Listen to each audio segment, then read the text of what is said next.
Арбаңыздар, урматтуу телегөрүүчүлөр, радио угармандар. Республикалык штабтын пресс борборунда Кыргызстандагы эпидемиологиялык абал боюнча маалымат берүү үчүн Кыргыз Республикасынын саламаттык сактоо министринин орун басары Үсүнбаев Нурболот Төлөшевич маалымат бермекчи. Бүгүнкү түзөөнү сиздер ЛТР, КТРК Алато 24, Пирамида 5 канал, облустук медиа борборлордон, ЛФМ 1 радио, Кыргыз радиосу, Минк ЛФМ, Марал ФМ радиолорунан, ЛТРнын YouTube каналынан, Фейсбуктан Кыргыз өкмөтү социальное правительство 1 радионун баракчаларынан, ошондой эле Кабар улуттук маалымат агенттигинен көрүп уксаңыздар болот.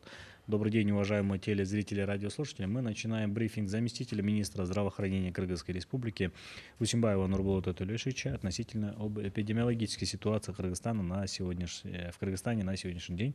Прямой эфир вы можете посмотреть и услышать на телеканалах ЛТР, КТРК, Алато 24, Пирамида 5 канал, областные медиацентры, на радиостанциях ЛФМ, 1 радио, Кыргыз радиосу, Минк ЛФМ, Марал ФМ, на YouTube-канале ГТРК ЛТР, в Фейсбуке, на страницах Кыргыз өкмөтү, социальное правительство 1 радио и через Кыргызское национальное информационное агентство Кабар. Нурболот Төлөшевич, сөз сизде. Урматтуу мекендаштар, бүгүнкү 7 майга карата статистикалык маалыматка токтоло кетели. Бир сутка ичинде жалпысынан 23 бейтап ооруканадан айыгып чыгарылды. Бишкек шаарынан 15, Ош шаарынан 8 бейтап чыгарылды. Анализдердин жыйынтыгы боюнча республика боюнча бүгүнкү күнгө жалпы 637 бейтап айыгып ооруканадан чыгарылды. Ошол учурда 7 майга карата республика боюнча тастыкталган COVID-19 инфекциясына жаңы 24 учуру катталып, Бишкек шаарында 2, Чүй областында 4, Ош областында 3, Жалал Абад областында 3 учур, Нарын областында 12 учур катталды. Кыргызстанда тастыкталган COVID-19 инфекциясынын жалпы саны 895 учурга жетти. Анын ичинде Жалал Абад областында 132, Ош областында 172, Ош шаарында 113, Чүй областында 78, Бишкек шаарында 257, Баткен областында 18, Нарын областында 115, Ыскөл областында 10. Бир сутка ичинде коронавирус жуктуруп алган медициналык кызматкерлердин саны дагы 3 учуру катталып атат. Алардын ичинен Бишкек шаарынан 1, Чүй областынан 1, Жалал Абад областынан 1 медициналык кызматкер. Жалпы республика боюнча медицина мекемелеринин кызматкерлеринин адистеринин арасында 224 учур. Анын ичинен бүгүнкү күнү 161 медициналык кызматкер ооруканадан айыгып, чыгарылып, жумуштарына кайтып келип атат. Бүгүнкү күндө ооруканага жаткырылгандардын саны стационарда 246 калды, оор абалда турганы 7, реанимация бөлүмдөрүндө 4, орточо оор абалдыкта 23 бейтап бар, канааттандырарлык калыбында 176 бүгүнкү күндө турат. Жалпы чыгарылгандын саны 637-ге жетип, 70%тен ашык болгон. Каза болгондор 12, изилдөөгө келип түшкөн үлгүлөрдүн саны 69333-кө жетти. Бир сутканын ичинде 2121 лабораториялык тастыктоо жүргүзүлгөн. Бүгүнкү күндө ушул тастыкталган оорулар менен тыгыз байланышта болгон жактардын саны 4071 медициналык көзөмөлдө туруп атат. Обсервацияда кармалып текшерүүдөн өтүп аткан адамдардын саны 676 адам болуп, бүгүнкү күндө ошо көзөмөлдө турат. Эпидемиологиялык параметрлерди карасак, эпидабал ушу туруктуу чыңалуу менен туруп жатат. Бүгүнкү күндө мына 23 чыгарсак, 24 ошол кайрадан табылып, ошол жанакындай контактта болгон, байланышта болгондордун арасынан дагы эле жанакындай иликтөөлөр жүрүп, лабораториялык изилдөөлөрдү жасап атабыз. Мына ошонун ичинен контакттын арасынан деген ушул бүгүнкү күнү жаңы учурлары катталып туруп атат. Мындан дагы четтен да келип калгандарыбыз да бар. Аларды да карап, ошо тыгыз өткөрүүнүн жыйынтыгында бүгүнкү күндө ушул эпидабалды кармап туруп атабыз. Дагы бир нече моменттер бар, аны кененирээк сүйлөшөлү. Уважаемые соотечественники, разрешите представить статистическую информацию на 7 мая текущего года. За сутки из стационара выписано 23 пациента с ранее подтвержденным диагнозом коронавирусной инфекции. Из них в Бишкеке 15, в городе Ош 8. Результаты анализа при выписке были отрицательные. Всего за время выписано 637 пациентов. Вот. На 7 мая по республике зарегистрировано 24 новых случая COVID-19. В Бишкеке 2 случая, в Джалабадской области 3, в Ошской области 3 случая, в Нарынской 12, в Чуйской области еще 4 случая. Таким образом, всего по республике зарегистрировано 895 подтвержденных случаев инфицирования COVID-19. По областям: в Джалабадской области 132, в Ошской области 172, в городе Ош 113, в Чуйской области 78, в Бишкеке 257, в Баткенской области 18, в Нарынской области 115, в Высокойской области 10 случаев. За сутки с подтвержденным COVID-19 зарегистрировано 3 случая среди сотрудников и персонала медицинских организаций. На сегодня общее число медицинских работников с диагнозом COVID 224 случая, из которых уже выписались из стационара с выздоровлением 161 медицинский работник.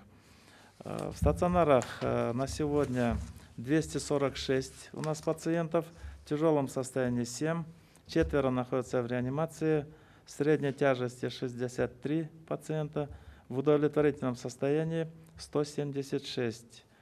Умерло 12. Вот. Всего образцов на сегодня поступило на лабораторные исследования 69 333.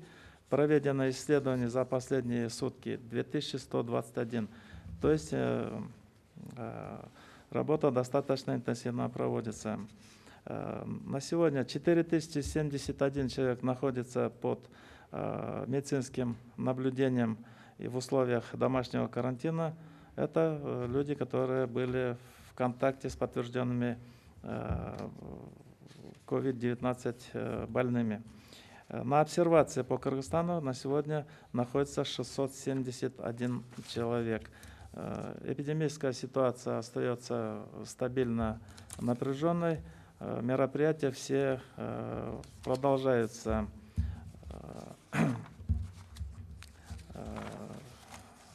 Бүгінгі күні бірнеше сұраулар туылып жатқан, ошол компенсация маселеси бар.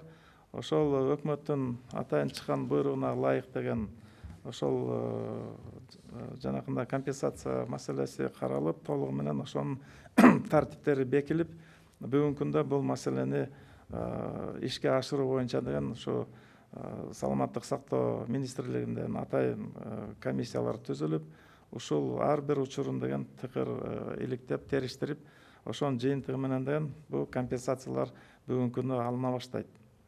Анур Болотович, как раз ушул боюнча суроо. Буга чейин ушул саламаттык сактоо министрлигинин дагы юристи буга чейин дагы маалымат берип кетти эле, 100 000 сомдон деп. Ошондо кечээ күнү өкмөттөн чыккан жаңы буйругуна ылайык, анан ошол сиздердин юрист айткан ошол маалымат кайсынысы, мындай айтканда, бир эле маалыматпы же эки башка маалыматпы? Ошону көп биздин ушул кесиптештер түшүнбөй атат да. Жок, бул маалыматындай өкмөттүн буйругу менен бул жерде 200 000 сом деп чектелген. Эгерде ошол өзүнүн кызматтык жанакындай иш үстүндө болуп аткан учурлар болуп такталып, ошонун баары тастыкталса, ошондо баягы 200 000 сом компенсация каралган. Эгерде жанакындай бир өтө кейиштүүсү болуп, жанакындай медицина кызматкерлеринен дагы каза болуп кала турган болсо, ал жерде 1 миллион сом чегиндеги компенсация каралган. Бул маселе түздөн түз чечилет.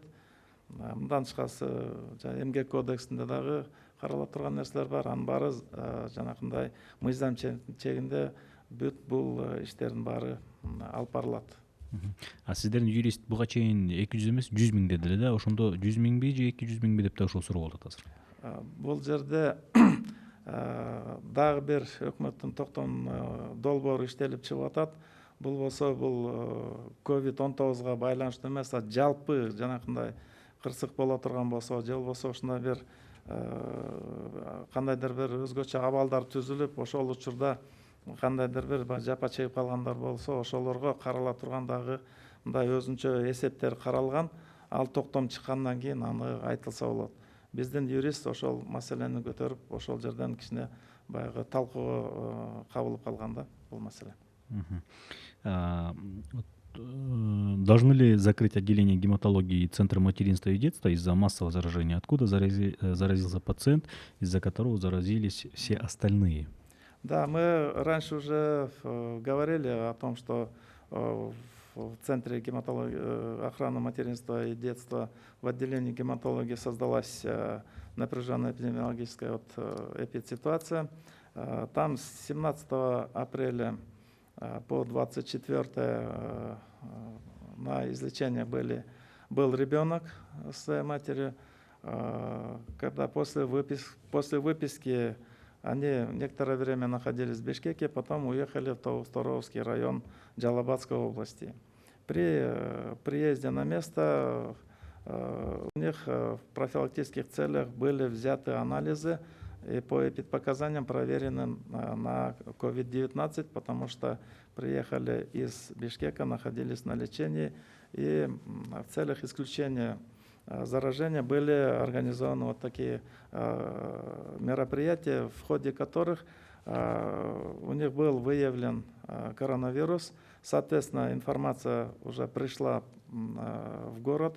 Здесь были предприняты все противоэпидемические мероприятия в отделении, проверен весь персонал здесь и проверены все те больные и лица, ухаживающие за ними, которые находились в это время в самом стационаре.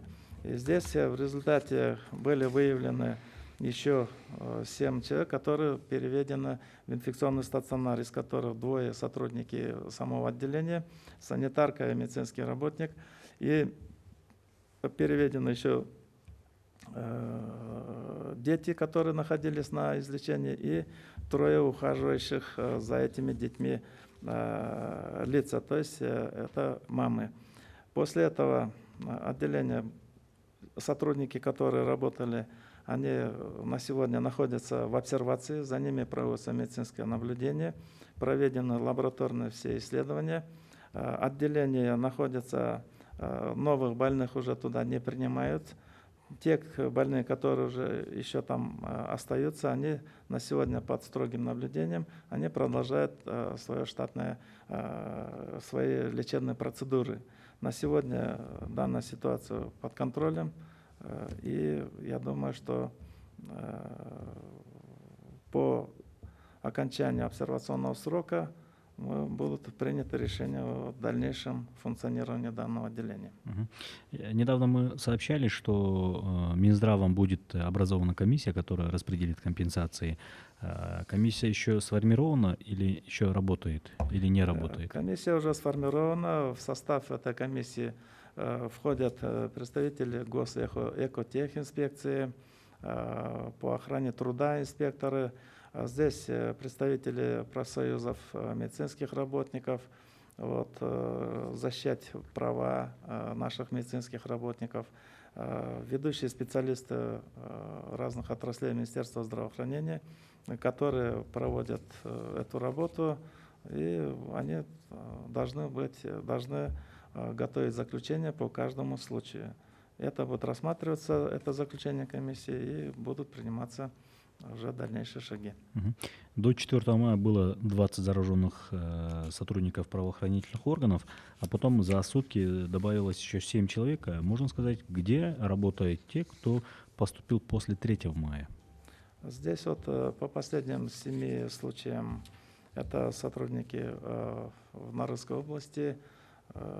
Из-за контактов, первый контактный случай, и постепенно очень высокая контагиозность, и происходит такое контактирование. После этого идет такое заражение, и Среди вот сотрудников правоохранительных органов, к сожалению, вот такие процессы сейчас наблюдаются, так же, как и среди медицинских работников. Это связано и с их профессиональной деятельностью, а также вот особенности их службы, потому что идут разводы, идут отчеты, собираются вместе, в группе работают, поэтому вот такая ситуация. По каждому случаю идет, конечно, эпидрасследование, устанавливаются факторы риска, причины и условия, при которых получают вот такое заражение. Соответственно, совместные действия сейчас проводятся, и мы стараемся быстро выдать рекомендации, чтобы избежать новых случаев заражения. А сколько на сегодняшний день тех, о которых еще неизвестно, где заразились? Да, из тех 895 случаев, в большинстве случаев, в основном все источники инфекции были установлены, выяснены все обстоятельства, все причинно-следственные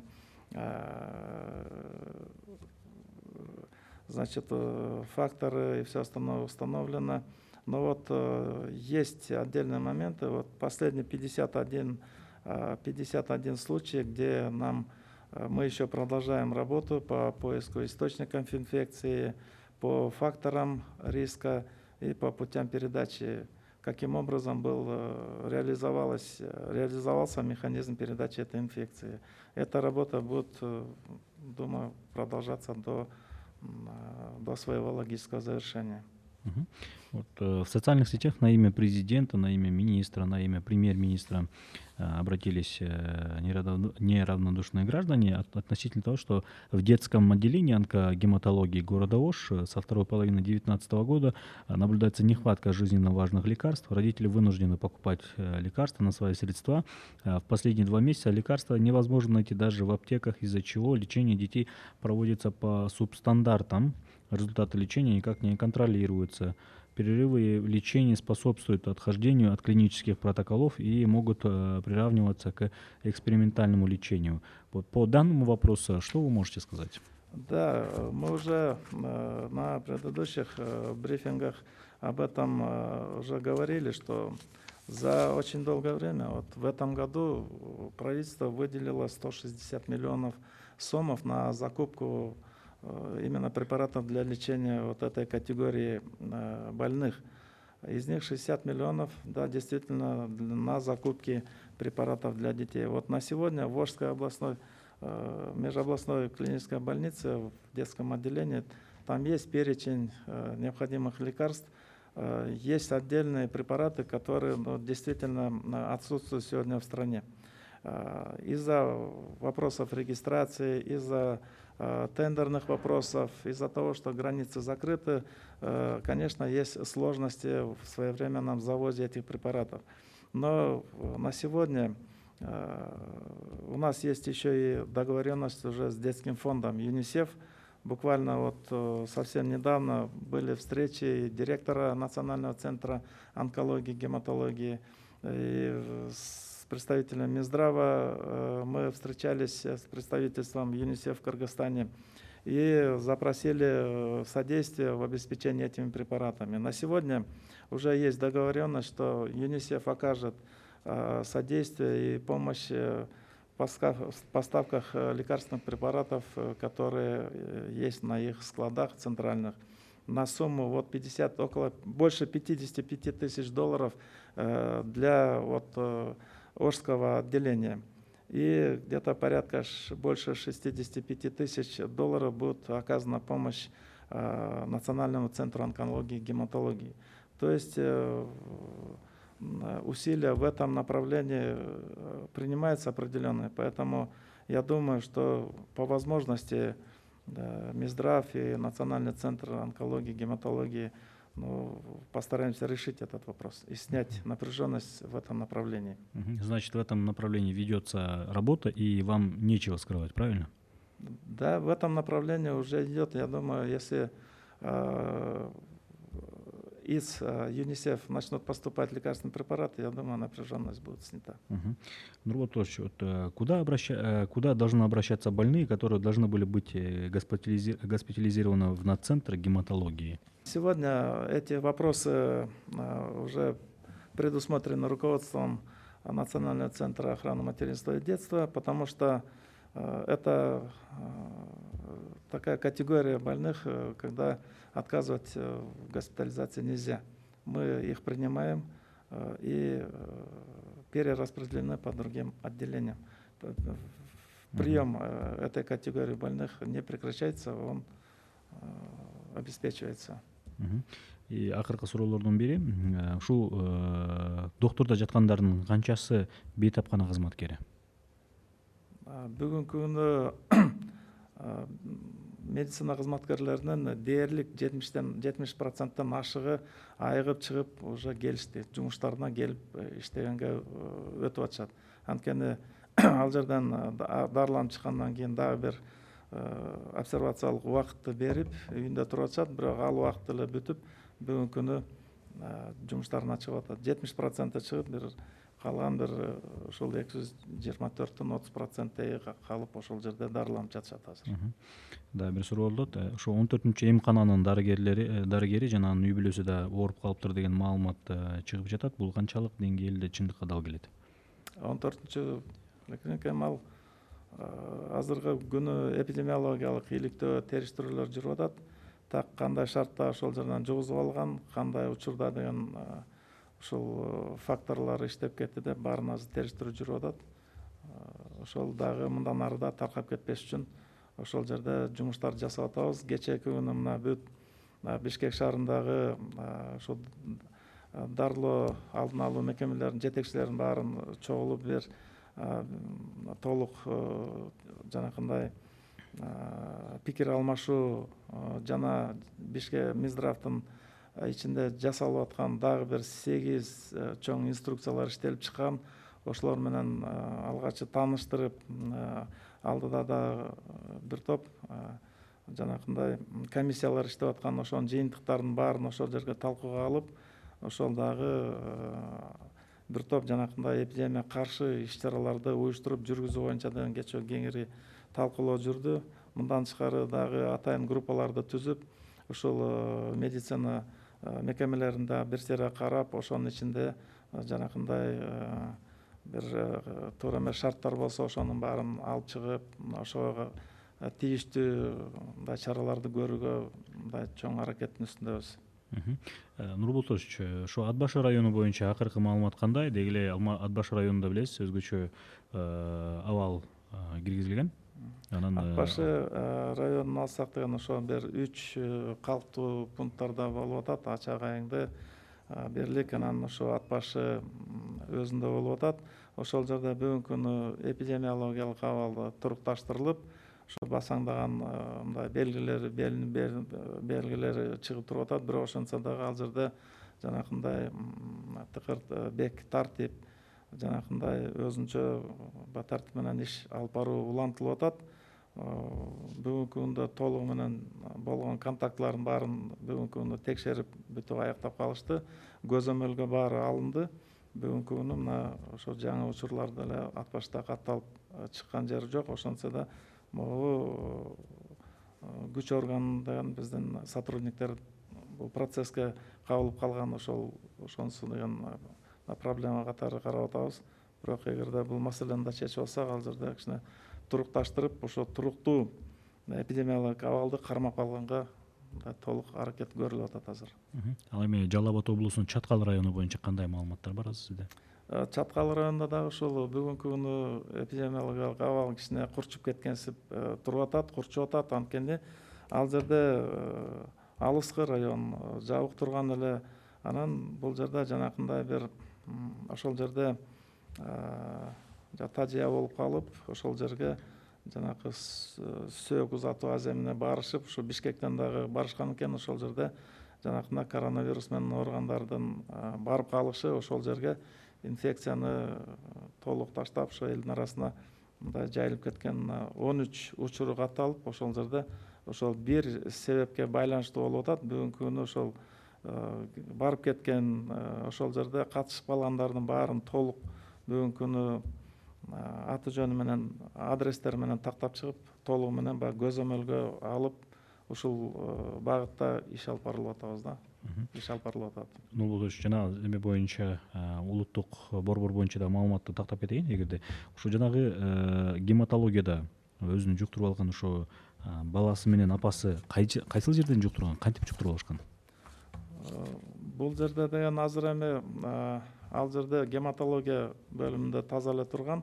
Ошо келатканда анан ошо кайсы мындай толук контактыларын деген бүгүн тастыктап дагы эле изилдеп атабыз. Анткени бир кандайдыр шартта ушул баласын дагы консультация кылып, баягы көрсөтүп, улам дарыгерлерге берип жүргөн кездерде бир шарттарда жугузуп алган болуш керек. Ошол бүт шарттарын азыр изилдеп дагы жыйынтыктары азыр бүгүн такталып аткан учуру. Ошон үчүн ал баары такталгандан кийин биз толук айта алабыз азыр. Чоң рахмат. Урматтуу теле көрүүчүлөр, радио угармандар, сиздер Республикалык штабтын пресс борборунда Кыргызстандагы эпидемиологиялык абал боюнча маалымат алдыңыздар. Жана коомдогу көтөрүлүп жаткан суроолорго дагы жооп кенен алдык деп ойлойбуз. Бүгүнкү түз эфирде сиздер ЛТР, КТРК Лото 24, Пирамида 5 канал облустук медиа борборлордон, ЛФМ 1 радио, Кыргыз радиосу, Менкай ЛФМ, Марал ФМ радиолорунан, ЛТРдин YouTube каналынан, Facebooктан Кыргыз өкмөтү, социальный правительство 1 радионун баракчаларынан, ошондой эле Кабар улуттук маалымат агенттигинен дагы көрүп уктуңуздар. Көңүл бурганыңыздарга чоң рахмат.